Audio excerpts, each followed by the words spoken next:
broadcast network, AFTERBUZZ TV. Over 20 million weekly downloads in over 150 countries, and your #1 source for after-show entertainment.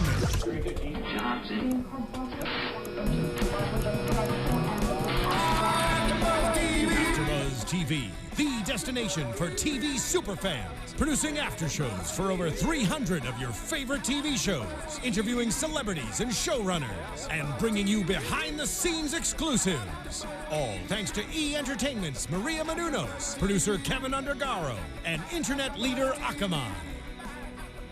Now, let the buzz begin! Oh, hello, Internet. It is so good to have you back. Welcome, AfterBuzzers, to another Archer After Show. If you haven't already done so, please subscribe to our channel, youtube.com/AfterBuzz, or you can check us out on iTunes, SoundCloud. There's a veritable treasure trove of places where you can pick us up these days. So many options. How can I decide? That is something that you must decide. Only you can decide, Zach, and you alone. Yeah, we're throwing it back old school Omek on this one. You can always tweet at us. We love to hear about your thoughts and opinions. Use a hashtag ABTVArcher. And, you know, we love hearing from you. So drop us a line. Tell us what you think. Weird episode. Lots to talk about. So we're certainly all ears. Allow me to introduce myself. I'm Greg Goodness. If you want to follow me on the Twitters, you can get me at, well, just that, at Greg Goodness.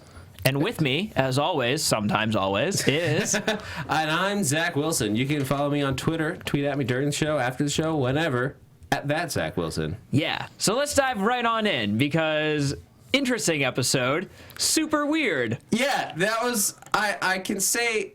That is not what I expected to happen on Archer. Season 6, Episode 5, Spirit Quest. First time that we've ever had a name that was a complete misnomer, I think, that had absolutely nothing to do with the episode except at the very, very end. They managed to shoehorn it in there. This is like the very definition of a bottle episode of television. The only episode of television that is more of a bottle episode than this one is the Community one, where they're straight up describing what a bottle episode is as they do a bottle episode. Right, but I would argue, and for those of you who are not aware, a bottle episode is where you take an existing TV show that normally exists in a place of multiple locations, like Archer normally does. They go out and they jet set, and they're in exotic ski locales and underground bunkers and submarines and all sorts of crazy stuff. In the office, and then they go to Archer's apartment. Like, even that is like multiple locations. But in this episode, they are confined to one area,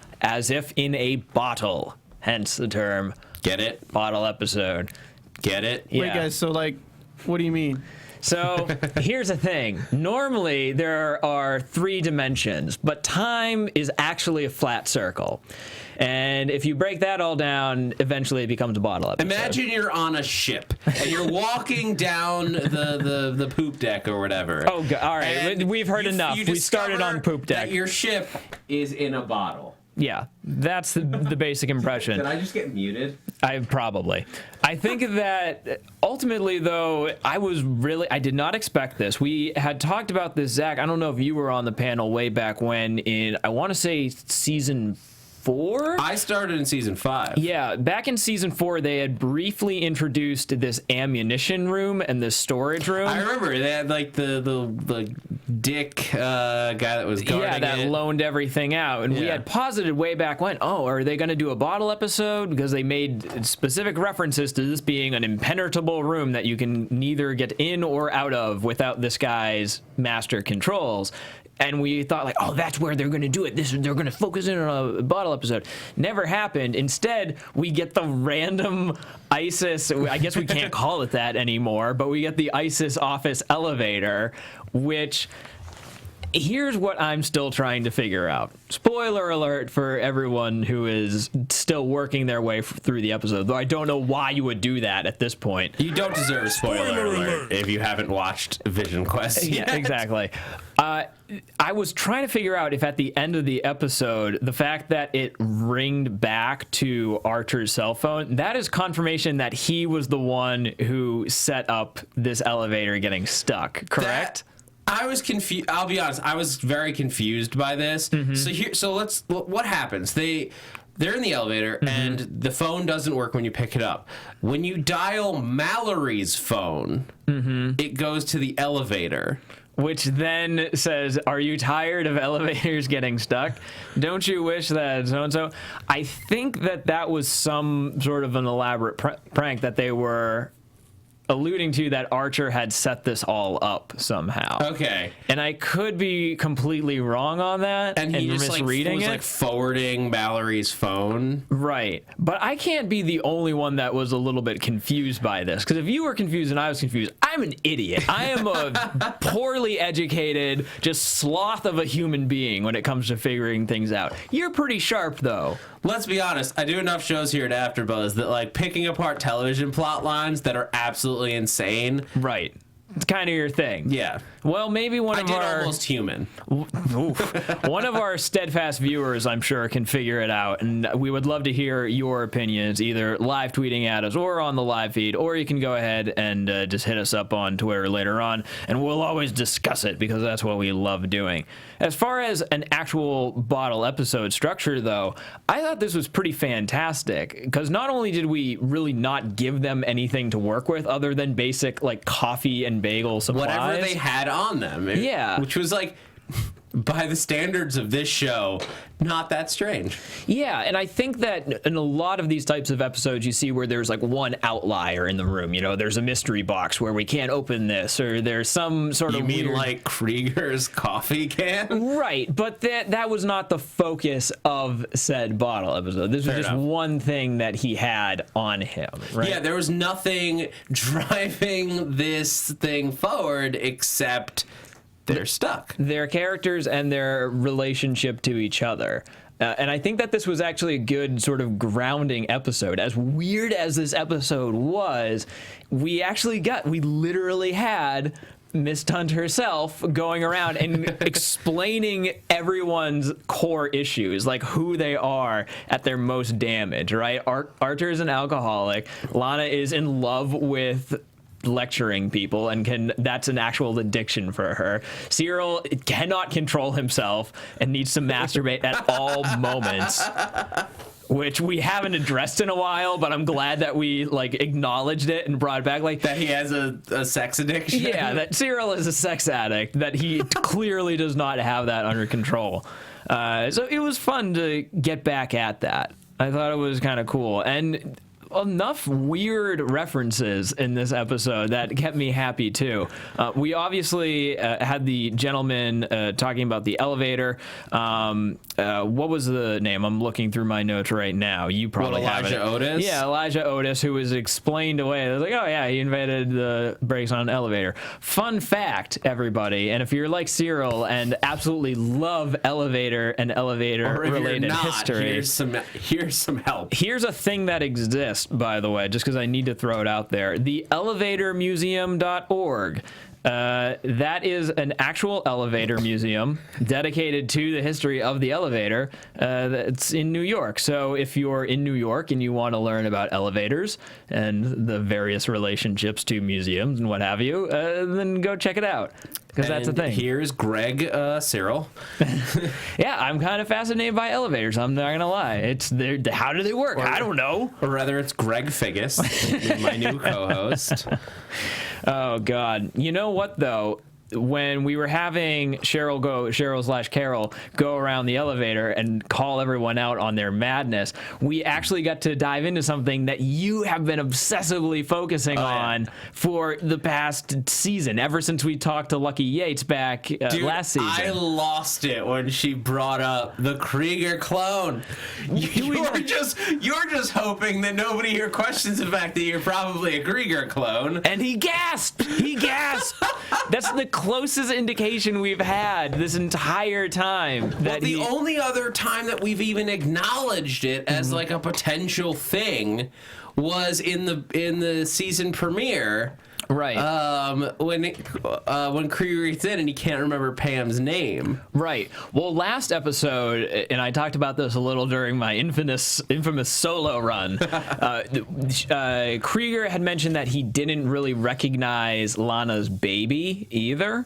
But here's the weird logic hole about that, right? Is that means that he would have to have come back, but then also not recognize it from coming back. You know what I'm saying? So it's Lana had the baby. So now we're dealing with what I think, I'm going to posit this, a multiple rotation of Kriegers. Yes. So yes, it is not just one Krieger clone. I think Krieger either has an army of clones or has brought back these other clones. Oh my God. Because now we've acknowledged it, right? Now that Krieger has gasped and said like, oh, it could be a thing.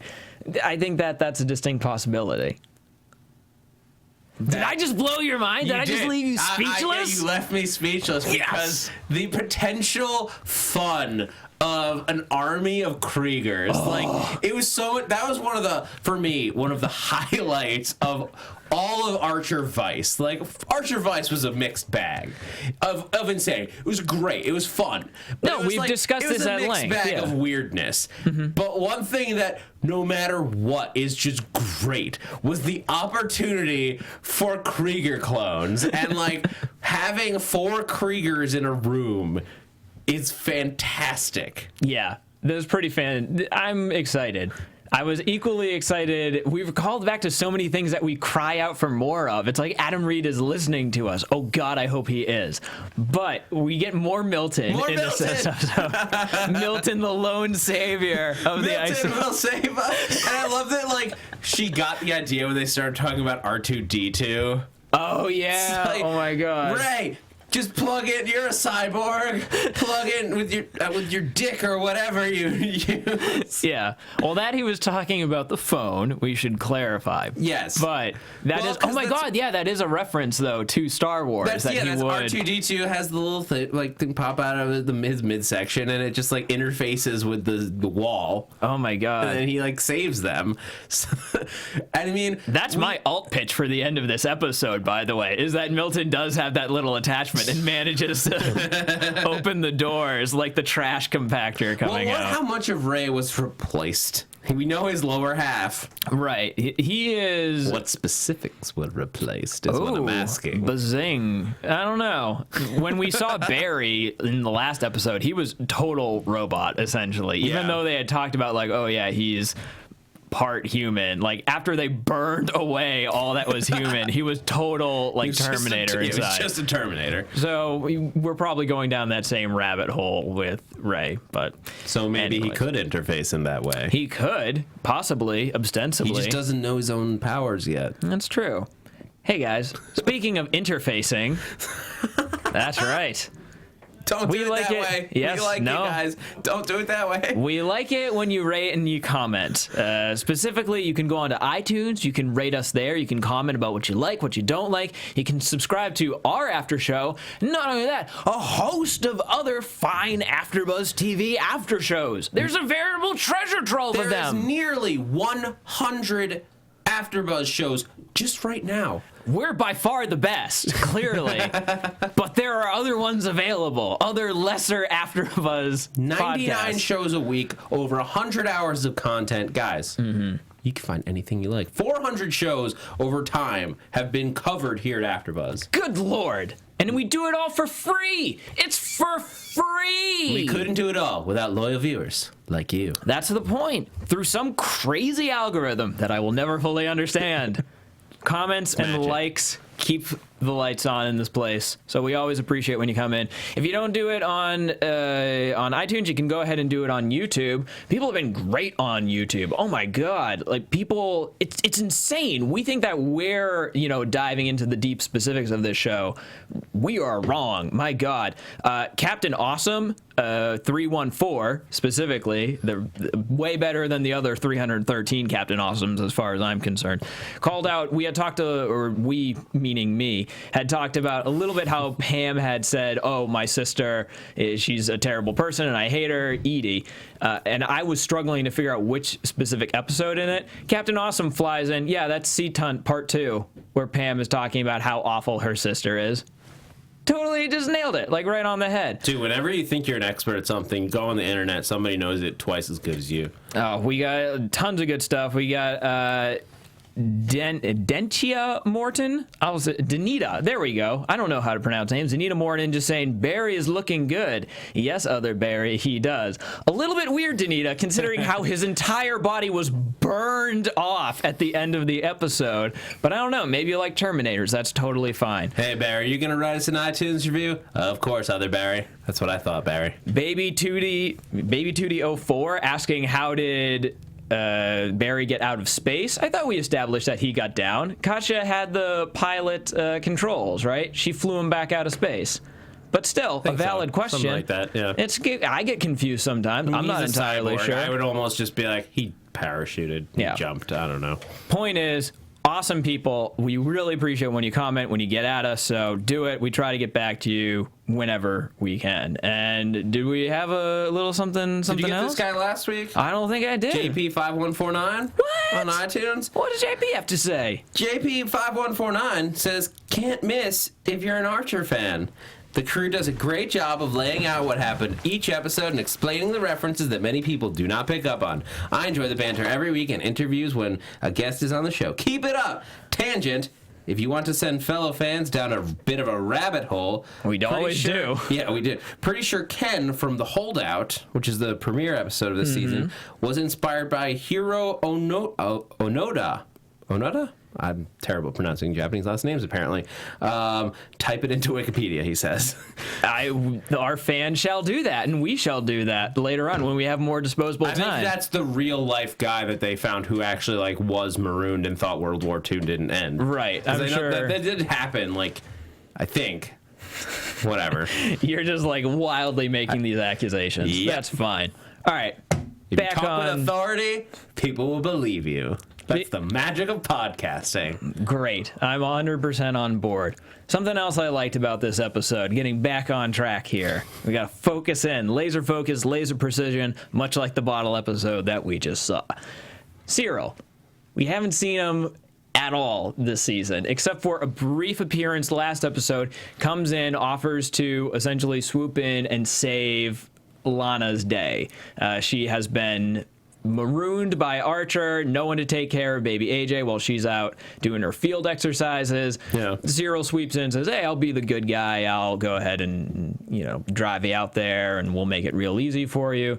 And then announces while she's asleep, hey, I'm going to try to hit that again, which is a weird thing to do, but it's a Cyril thing to do. And so it was good to see him again this episode and sort of remind where he is in the status of the Archer world. He's still picked on by pretty much everybody. Well, here's the thing, though, is that he's picked on by Archer relentlessly. But we got to see in the rest of the episode, or in this episode, the rest of the crew does have, a little bit of respect for him, right? They kind of think that he's boring, but... Respect might be a heavy word. Okay. Or a strong word, but yes, there's there's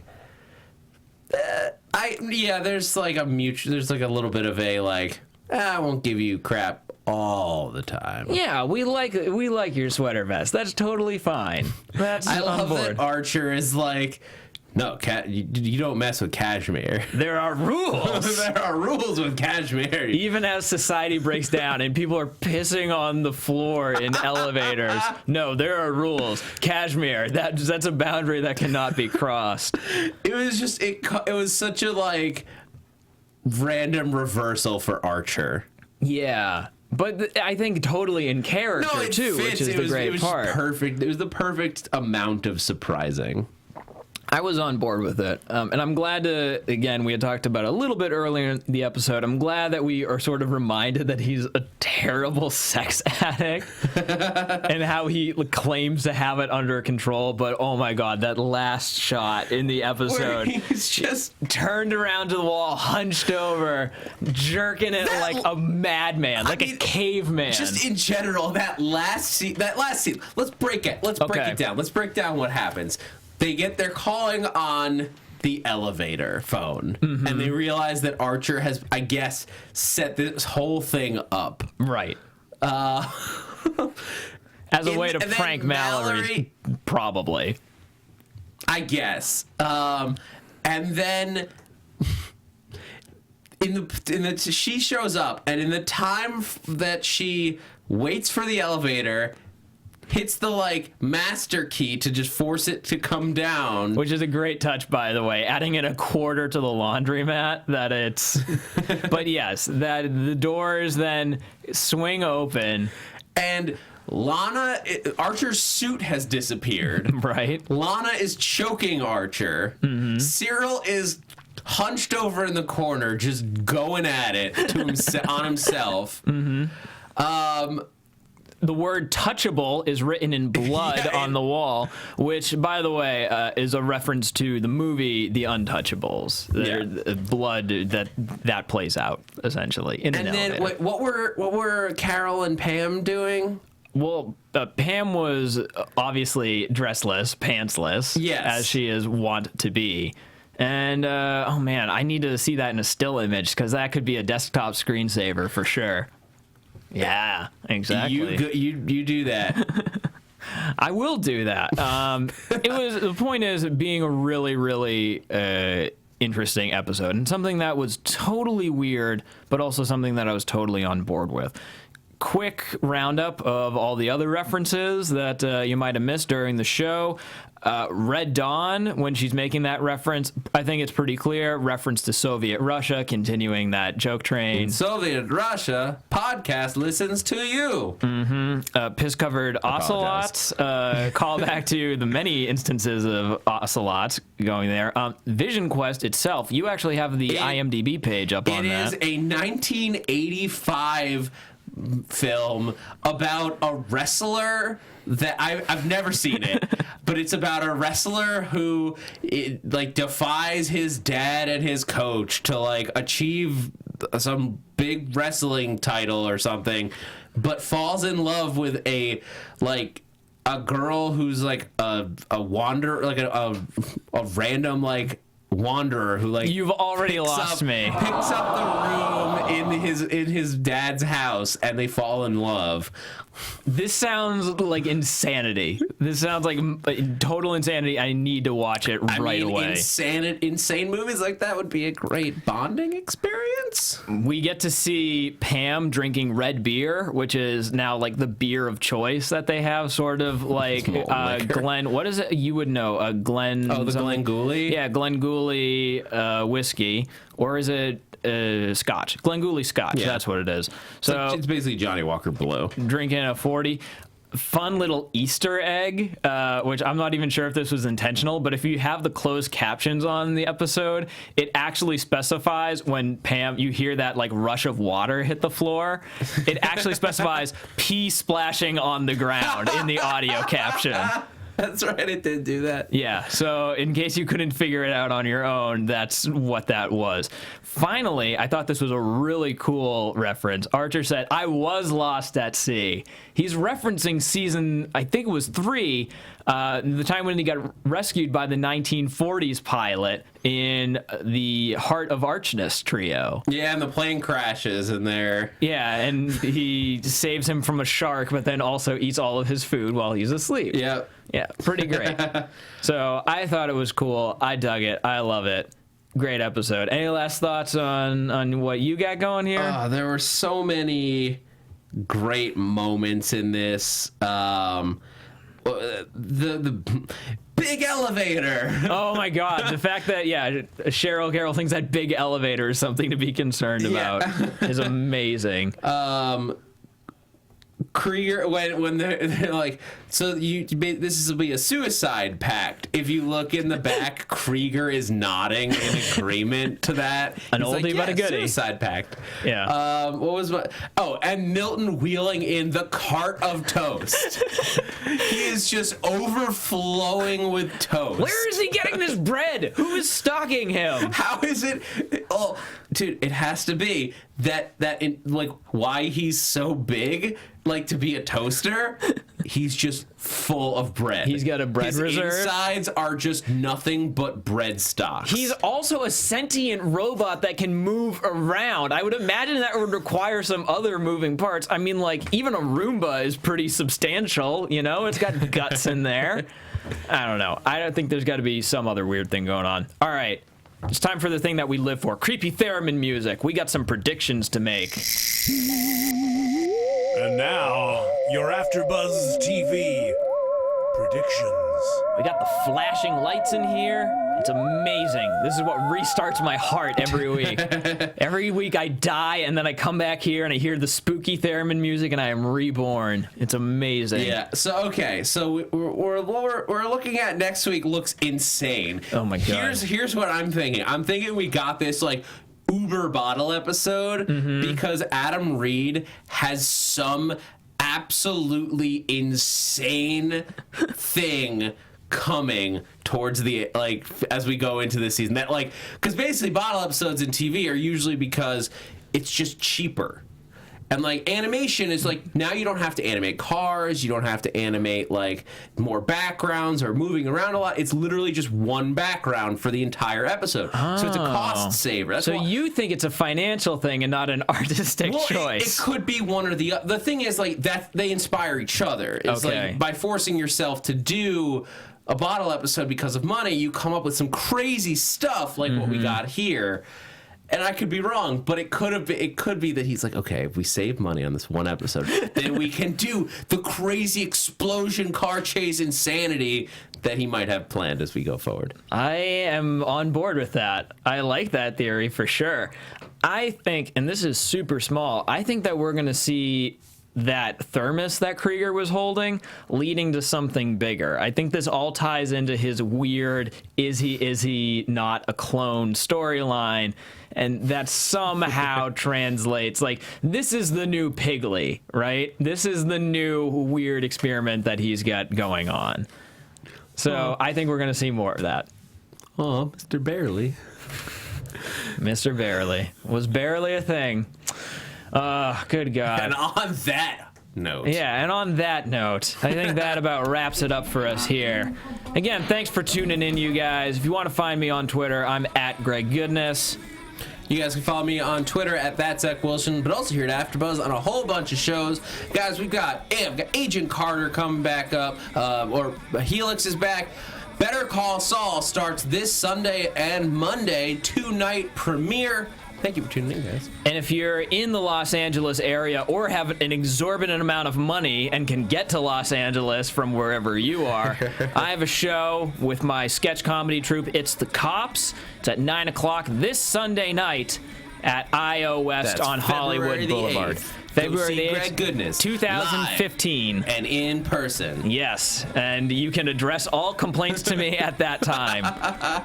From executive producers Maria Menounos, Kevin Undergaro, Phil Svitek, and the entire AfterBuzz TV staff, we would like to thank you for listening to the AfterBuzz TV network. To watch or listen to other after shows and post comments or questions, be sure to visit AfterBuzzTV.com. I'm Sir Richard Wentworth, and this has been a presentation of AfterBuzz TV. Buzz you later. The views expressed herein are those of the hosts only and do not necessarily reflect the views of AfterBuzz TV or its owners or principals.